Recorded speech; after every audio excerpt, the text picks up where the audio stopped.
Agora você ouve uma palavra de vida com o pastor Érico Rodolfo Bussinger.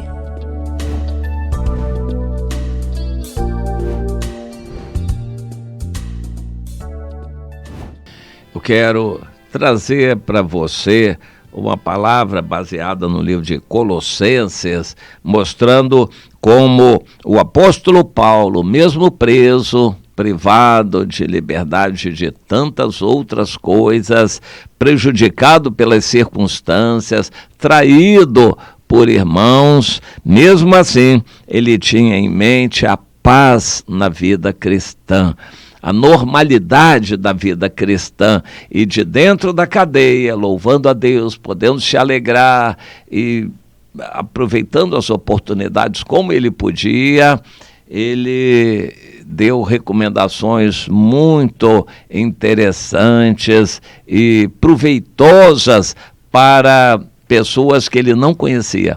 Eram como que netos espirituais dele. Os colossenses foram evangelizados, segundo nós entendemos, pelo Epáfras, que era um filho na fé do Paulo, mas Paulo não os conhecia pessoalmente. No entanto, ele não transmite nenhum rancor, nenhum espírito de coitadinho, nada parecido. É uma palavra muito sábia, uma palavra ungida de Deus e muitas recomendações sobre várias áreas da vida, sobre o culto, ministração da palavra, os cânticos, louvores, não adoração a anjos, enfim. O livro de Colossenses traz lições muito preciosas, mas, como outros também que ele escreveu, traz orientações para a gente vivendo em sociedade e em família, com relação ao trabalho, com relação a tudo que fazemos na vida. No capítulo 3:17, ele deixou a orientação que para nós é um balizador. Tudo o que fizerdes, seja em palavra, seja em ação, fazei-o em nome do Senhor Jesus, dando por ele graças a Deus. Que você faça com alegria, agradecendo, louvando a Deus tudo o que você fizer, por pior que seja o trabalho. Hoje eu saí de casa, uns varredores de rua, debaixo do sol quente, e eu vi que eles estavam trabalhando com dedicação, com alegria, com capricho, e eu fiquei muito contente com aquilo. É assim que Deus quer que sejamos, não reclamando do sol, não conversando fiado, não xingando os chefes. Eles estavam ali trabalhando e me transmitiram uma boa impressão. Eu acredito que o cristão, quando trabalha com dedicação, com seriedade, louvando a Deus, ele transmite uma boa imagem para os que estão à sua volta. Quando ele trabalha de cara fechada, reclamando, se lamentando, se fazendo de coitadinho, aí é muito triste, é péssimo testemunho, ele não está em comunhão com Deus. A seguir, o apóstolo Paulo fala um pouco sobre a família, mas no final ele menciona a situação dele, que não era muito fácil.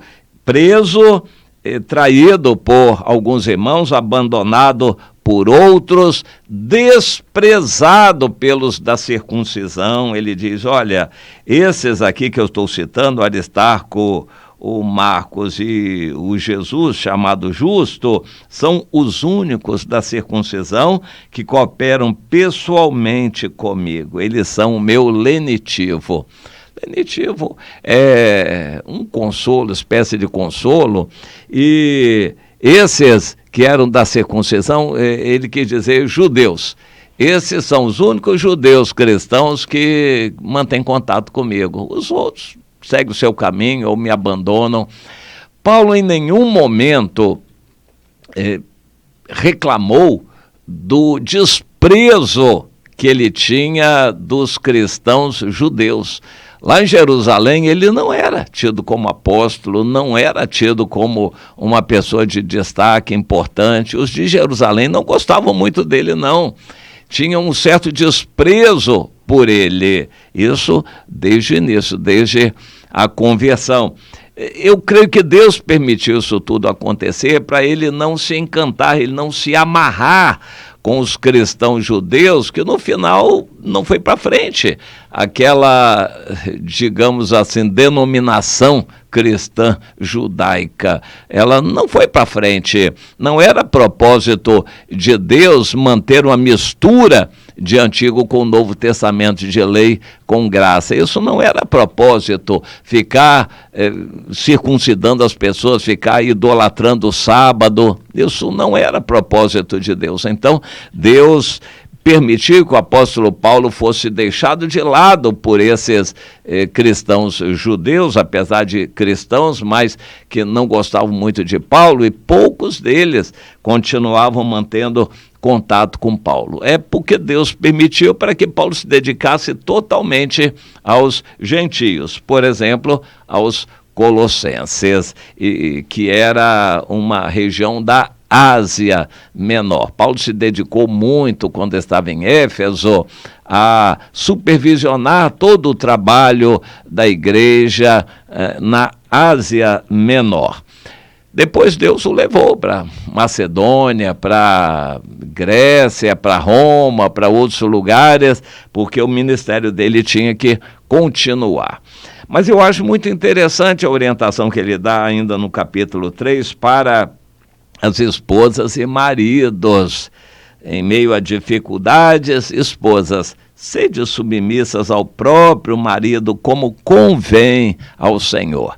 Aqui em Colossenses ele é um pouco resumido. Em outras epístolas ele detalha um pouco mais isto. Mas aqui, querendo mostrar isto, que por pior que seja a situação do casamento, ou da vida social, ou da saúde da mulher, que ela seja submissa ao seu próprio marido, porque isto convém ao Senhor. Que ela não reclame do marido, que ela louve ao Senhor.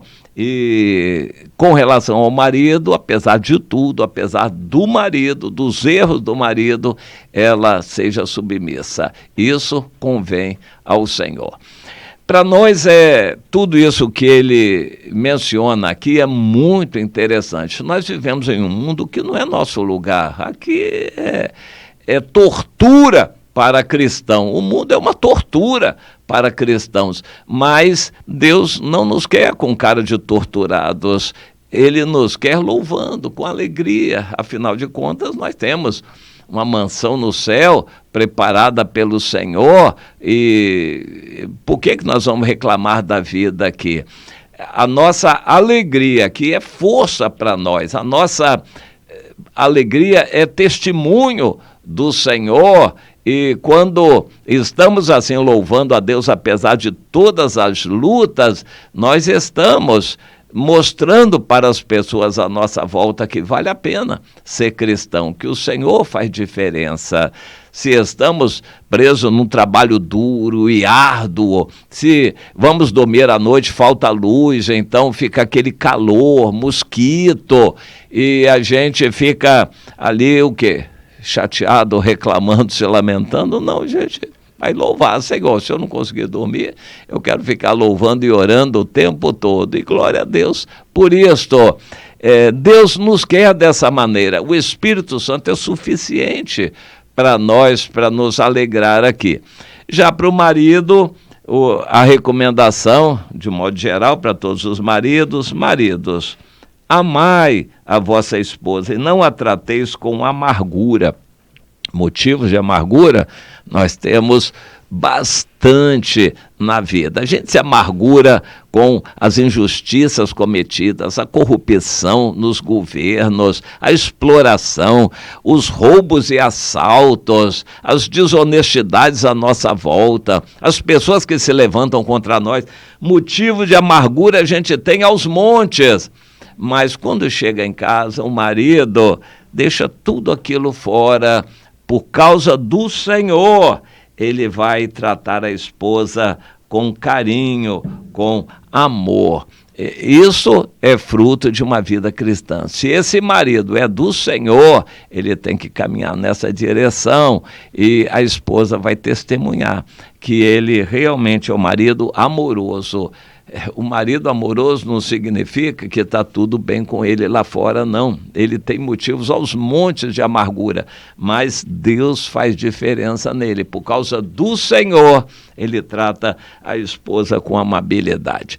Paulo deu exemplo, preso, privado de muitas coisas e deixado de lado pelos irmãos, uma série de circunstâncias que podiam fazer dele uma pessoa amargurada, mas ele estava alegre, louvando ao Senhor e trazendo boas recomendações. Faça assim como eu. Vá louvando ao Senhor. Essa prisão não é para sempre, essa tortura, essa dificuldade, essa enfermidade, isso não é para sempre. Nós vamos ter coisas maravilhosas da parte de Deus. Então, não se amofine, não se angustie, não se amargure aqui na terra, mas vá louvando ao Senhor, e tudo que você fizer, tudo o que fizer, faça louvando a Deus e dando graças a Deus por isto.